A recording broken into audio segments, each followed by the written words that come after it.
ఈరోజు చూస్తే గవర్నమెంట్కు రూపాయి రావడంలా ఉచిత ఇసుకే అంటాడు.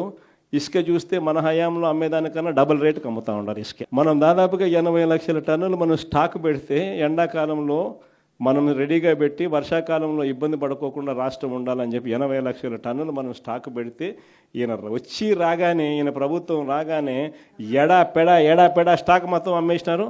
అమ్మేసి ఆ తర్వాత ఉచిత ఇసుకే అంటారు. లెఫ్ట్ రైట్ ఈ సెంటర్ దోచేస్తూ ఉన్నారు.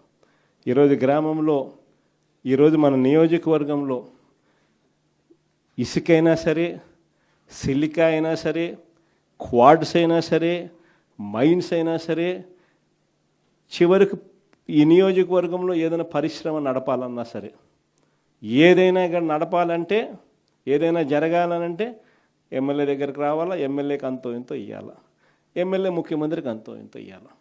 ఇస్తే తప్ప నుంచి ఈరోజు రాష్ట్రంలో ఎటువంటి వ్యాపారాలు ఎవడు చేయలేని పరిస్థితిలో ఈరోజు రాష్ట్రం ప్రయాణం చేస్తూ ఉంది.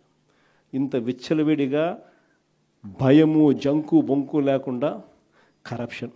ఒకవైపున వీళ్ళు కరప్షన్ చేస్తారు, ఒకవైపున తప్పుడు ఆరోపణలు చేస్తూ టాపిక్ డైవర్ట్ చేసేందుకు మన హయాంలో ఏదో జరిగింది అని చెప్పి జరగని తప్పును జరిగినట్టుగా బిల్డప్ చేస్తూ ఒక బేతాళ విక్రమార్క కథ చెప్తారు. దాన్ని ఈనాడోడు, ఆంధ్రజ్యోతోడు, ఓ టీవీ 5 డంకా బజాయించి వాయిస్తారు.